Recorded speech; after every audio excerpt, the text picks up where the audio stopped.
Otro elemento que tenemos en este marco de la toma de decisiones es el de los modelos decisionales.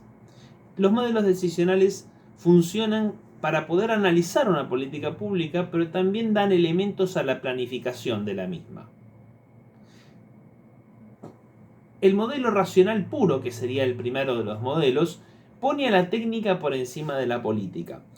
Considera que a partir de la técnica, del conocimiento de la realidad exhaustivo, se puede a partir de allí pensar procedimientos, alternativas de intervención que modifiquen en función de las necesidades y de a partir de allí se tomen las decisiones en función de la rigurosidad de la técnica. Podríamos decir casi que es tecnocrático este modelo racional puro.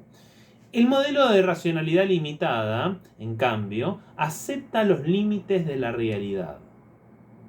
Acepta que no puede conocer toda la realidad, que se le pueden escapar determinados aspectos. No por ello renuncia a la técnica.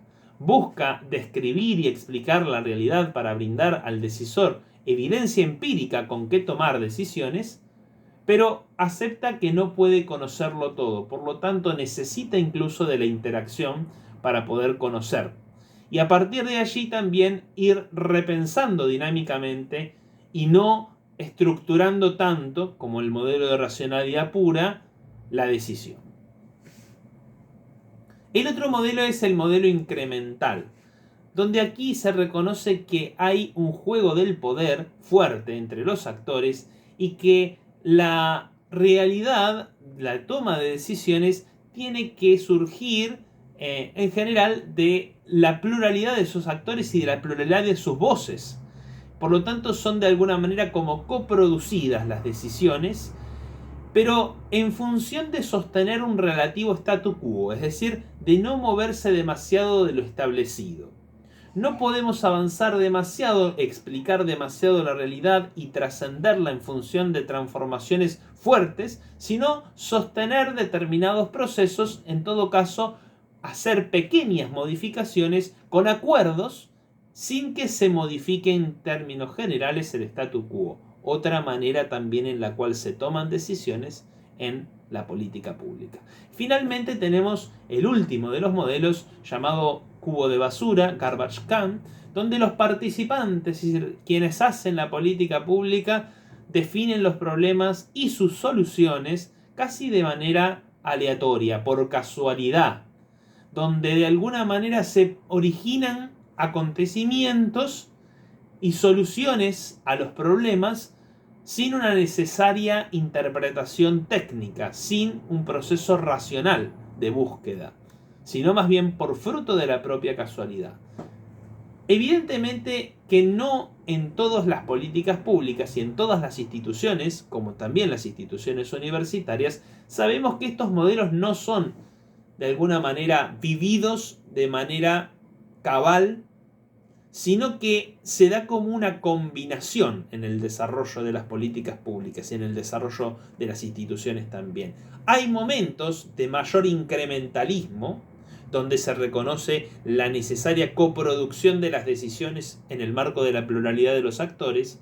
Hay momentos en donde puede ganar la racionalidad limitada. Hay momentos en donde determinadas cabezas piensan detrás de un escritorio que tiene que solucionarse todo desde la técnica, desde modelos tecnocráticos, y hay momentos de gran desorden, de gran incertidumbre y de poca racionalidad, donde lo que prima es la casualidad o la manera en la cual se van entrelazando de por sí los problemas y sus soluciones. Son distintos momentos que se pueden vivir también en el desarrollo de las instituciones, pero suelen primar más un modelo que otro. Estos modelos también son interesantes para pensar en relación a los objetivos y sus medios, es decir, lo que se persigue, cuál es el objetivo de una decisión pública y cuáles son los medios para poder alcanzar esos objetivos. Entonces, Subirachs nos presenta este modelo en donde por ejemplo, para la racionalidad limitada, tienen que estar definidos los objetivos bien claramente y tienen que estar muy definidos los medios. Algo que sabemos que no es tan fácil de lograr, o es más bien muy difícil de lograr, porque los medios van mutando de acuerdo a las necesidades y las demandas que impone la realidad. incluso también los objetivos. En el caso, por ejemplo, de la racionalidad limitada, se acepta, como no se puede conocer toda la realidad, que tenemos medios más imprecisos, aunque se busque justamente a partir de la técnica y la racionalidad la mejor manera de alcanzar los objetivos. Los objetivos tienen que estar bien definidos, pero los medios no siempre están tan claramente definidos.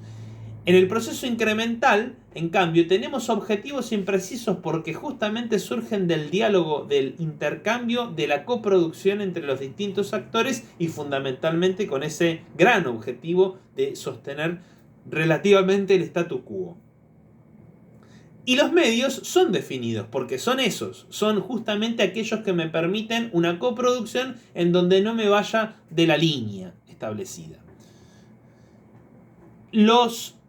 El proceso más justamente de garbage can, o podríamos decir de cubo de basura, es medios imprecisos para objetivos imprecisos. Una forma de caracterizar también los modelos, y estos modelos, como decía, nos tienen que ayudar a interpretar lo que se va viviendo en la lógica de las políticas públicas y en la toma de decisiones. Podríamos decir que hay como 4 lógicas en la toma de decisiones, y también podríamos reducirlas a 2. La lógica técnica y la lógica política. La lógica técnica es la que piensa y estructura esa relación entre medios y fines. La lógica política es la que sabe de la lucha del poder, de la construcción del consenso, de la gestión del disenso, se habla mucho hoy también. Y la lógica técnica abriga también la lógica administrativa, que son los procedimientos, las normas. Y la lógica política también abriga la lógica simbólica o comunicacional, aquella que tiene que motivar para justamente dar una direccionalidad a las políticas públicas, una orientación estratégica. Estas 4 lógicas también están en juego y presentes en todo proceso de planificación institucional en el marco de una universidad. Técnica y política, según Vilas, entonces, no tienen que ser excluyentes. Tienen que articularse. Dice Vilas, ciertamente las políticas públicas siempre tienen un contenido técnico. Sostener lo contrario sería exaltar la chapucería. Pero afirmar la componente técnica y la necesidad de que ésta presente los mejores niveles de calidad es una cosa, y otra muy diferente, desconocer la dimensión política de las políticas públicas, que tiene que ver con su diseño y ejecución, pero también con los escenarios en que uno y otro se llevan a cabo. Claramente la articulación implica una riqueza en la consideración de la planificación de las políticas públicas. El último elemento en este sentido que quiero brindar es el que quizás ya conocen, el llamado ciclo de las políticas públicas, que también nos sirve para pensar todo el proceso de planificación y de evaluación de las políticas públicas que están como entrelazadas. Hay como, podríamos decir, 5 grandes momentos, pasos del ciclo, que es un instrumento, no es algo que esté tan cabalmente definido en la realidad, nos ayuda a analizar un proceso de decisión pública. La identificación y definición de un problema, la formulación de alternativas de solución, la elección, la adopción finalmente de una alternativa en relación a otras, la implementación de esa alternativa, la gestión concreta, y la evaluación de esa alternativa teniendo en cuenta los resultados y de qué manera, decimos hoy, se efectivizan los derechos, porque las políticas públicas atañen justamente a responder a necesidades y demandas de la comunidad, y esas necesidades y demandas tienen que transformarse en derechos adquiridos. Por eso la efectivización de los derechos es también un tema para la planificación y para la evaluación de las políticas públicas. Avanzamos ahora un poquito más con la pregunta, ¿por qué es preciso planificar? Y aquí recurrimos a Matus. Vamos a brindar en este momento algunos elementos que pueden ser profundizados en clases posteriores, pero que también, sobre todo, implican la lectura de los textos que ofrece Carlos Matus, sobre todo del texto Adiós, señor presidente. Matus dice, ¿por qué se necesita planificar? Primero, ¿qué es la planificación? La planificación, casi que en una frase poética, dice, es ese cálculo es esa forma en la cual se precede y se preside la acción. Se precede porque antecede al momento de la implementación. Tienen que estar determinadas características relativamente definidas lo mejor posible para luego intervenir. Precede. Pero preside porque está presente o debería estar permanentemente guiando y presente, incluso modificándose, pero guiando a la vez la propia acción. De lo contrario, la planificación será simplemente un acto inicial que quede en un plan libro que se cajonee, cuando justamente tiene que ser el instrumento que nos permita desarrollar los procesos de gestión.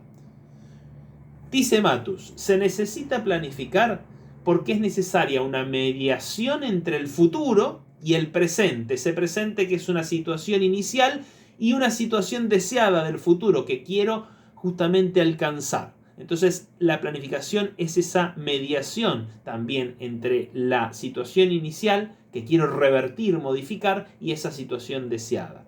Se necesita prever cuando la predicción es imposible. Decíamos que el modelo racional puro justamente creía que la técnica podía explicar toda la realidad y por lo tanto podía hasta predecir qué es lo que podía pasar si se seguían una serie de procedimientos. Matus dice, la planificación estratégica nos ha enseñado que predecir es imposible o muy poco probable. En cambio, prever nos pone en la actitud justamente de tener esa capacidad de reconocer que no puedo tener todos los aspectos de la realidad controlados, pero que sí puedo, a través de la técnica, conocer determinados aspectos y establecer escenarios posibles. Y a partir de ahí entonces la planificación es también una previsión. Se necesita capacidad para lidiar con las sorpresas. Claramente la palabra incertidumbre aparece aquí. ¿Se acuerdan? Decíamos, en este contexto de gran incertidumbre, y siempre hay gran incertidumbre, a veces más, a veces menos, hay que tener la capacidad para que la planificación sea tan dinámica que nos permita también luego en el futuro, en la gestión de la política, lidiar con esa incertidumbre, lidiar con algo que no estaba esperado, lidiar con las sorpresas.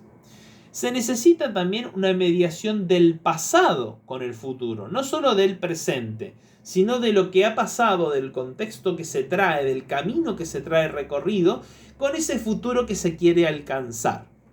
Se necesita también una mediación entre el conocimiento y la acción, ahí podríamos hablar también de la articulación entre la técnica y la política, y se necesita una coherencia global frente a las acciones parciales de los actores sociales. Avancemos ahora con el concepto de situación, porque Matus plantea que la planificación estratégica es situacional. Esta planificación que intenta preceder y presidir la acción tiene que reconocer la situación, es decir, el contexto, lo que la realidad explicada es por el propio actor social o los propios actores sociales. La explicación situacional, la circunstancia, diríamos, en que los propios actores pueden justamente explicar su contexto. Eso es situacional. Es decir, aquello que tiene que ver con la circunstancia de los actores y que tiene que ver, por supuesto, con el territorio, con la cultura, con las formas de entender la vida, con las posibilidades, con los recursos propios, y a partir de ahí entonces poder planificar. No se puede planificar sin consideraciones contextuadas, situadas de la realidad, diría Matus. Y en este sentido, dice, tenemos que tener en cuenta además que para poder planificar tenemos que tener un proyecto de gobierno, es decir, objetivos, y esto no atañe solamente a un gobierno nacional, a un gobierno provincial, atañe a una institución, a una organización. Tiene un proyecto de gobierno, una organización o una institución como la universidad, por ejemplo. Ese proyecto de gobierno son los grandes objetivos, fines que persigue esa institución.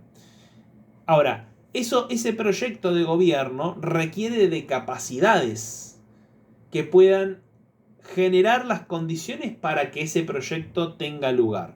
Pero además, ese proyecto desde la planificación estratégica situacional, sabemos que no puede ser alcanzado plenamente si no es considerando que hay variables que puedo alcanzar y variables que no puedo explicar.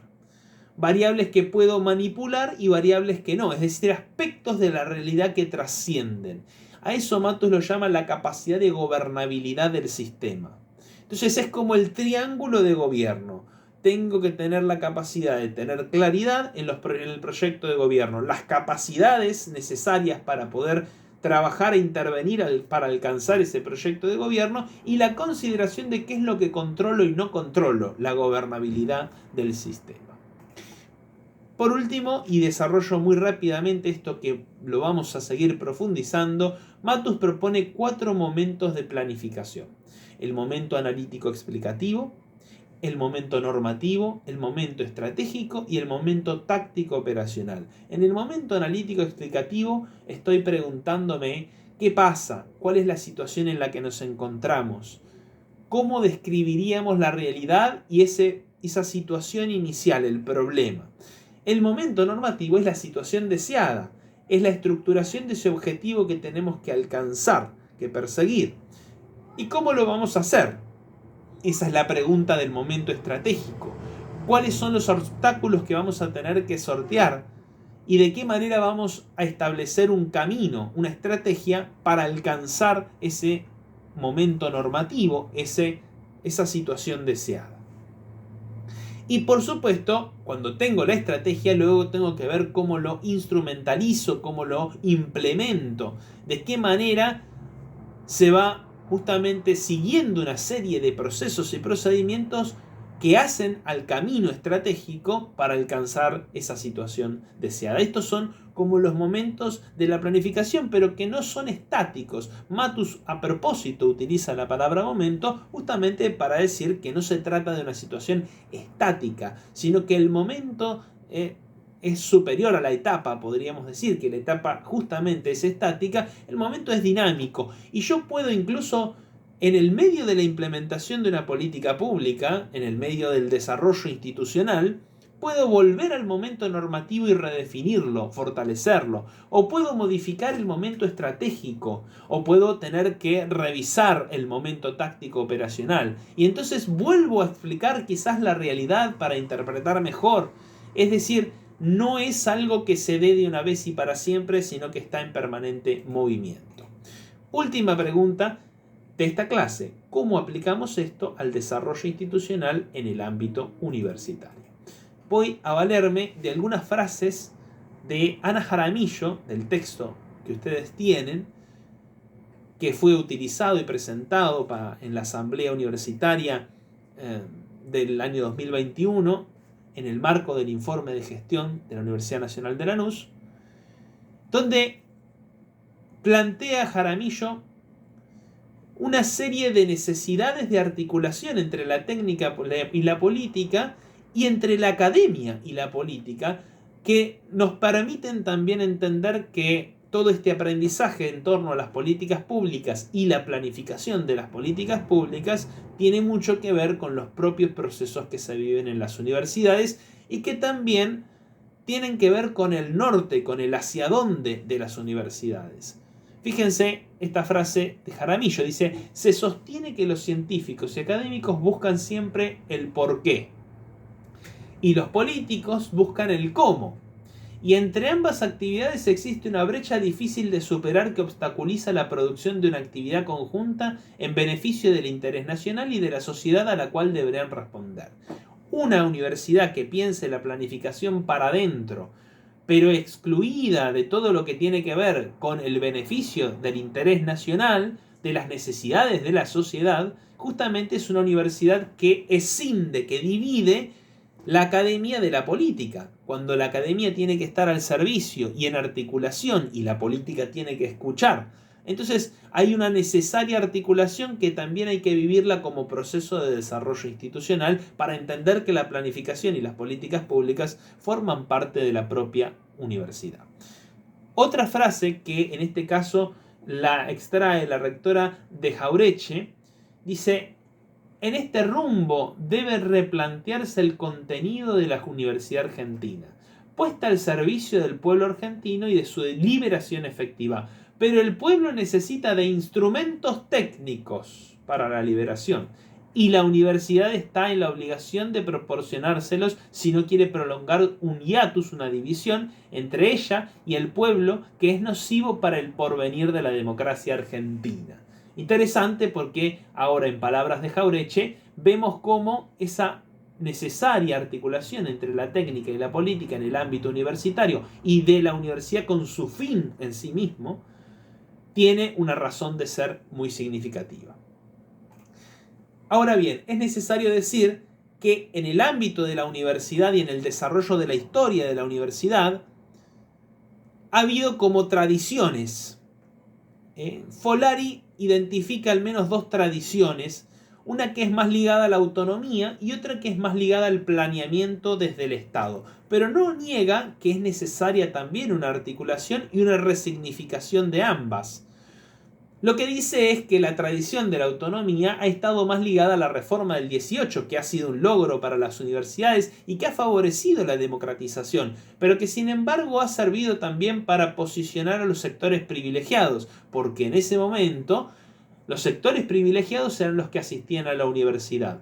Ahora, la capacidad para ampliar justamente la apertura de la universidad a los sectores más postergados vino a partir de esta concepción del planeamiento del Estado y desde allí de la intervención de la universidad y la necesaria articulación con lo que fueron los planes quinquenales en el tiempo del peronismo, del primer peronismo. La tradición nacional popular que impulsa la ampliación y la inclusión de los sectores con derechos postergados. En ese sentido, entonces, hay como dos tradiciones, una más ligada al planeamiento estatal y otra a la autonomía de las universidades.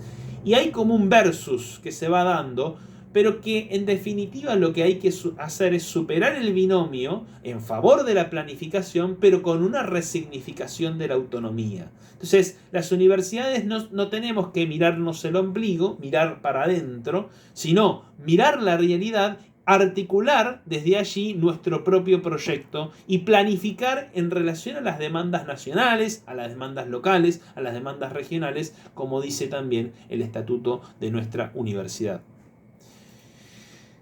Por último, cierro con dos frases que justamente también nos obligan a repensar esta articulación en este contexto en particular. Dice la rectora: seguimos creyendo que hoy, más que nunca, y también para la pospandemia, es necesario comprometerse en la búsqueda por descifrar los problemas que aquejan a nuestra nación, encontrar su sentido, así como definir su telos o su proyecto a fin de encontrar los medios de su realización. Fíjense, la universidad que quiera simplemente mirarse para adentro, planificar simplemente desde una cuestión de lo que nos pasa a los actores que estamos en algún momento en el desarrollo de la universidad, sin mirar el afuera, sin tratar de estructurar los problemas, ¿no?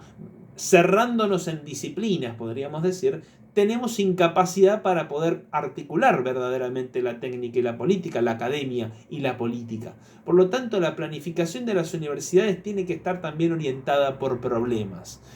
Hoy más que nunca, sigue la rectora, las universidades públicas deben poner la investigación científica, su articulación de ciencia y técnica, sus hombres y mujeres de la salud y todas sus innovaciones técnicas en función de la solidaridad con el pueblo argentino y el Estado Nacional, ya que a las universidades públicas las financia todo el pueblo argentino a través del Estado. Continuamos entonces con el desarrollo de los procesos de planificación y de las perspectivas de planificación en la próxima clase.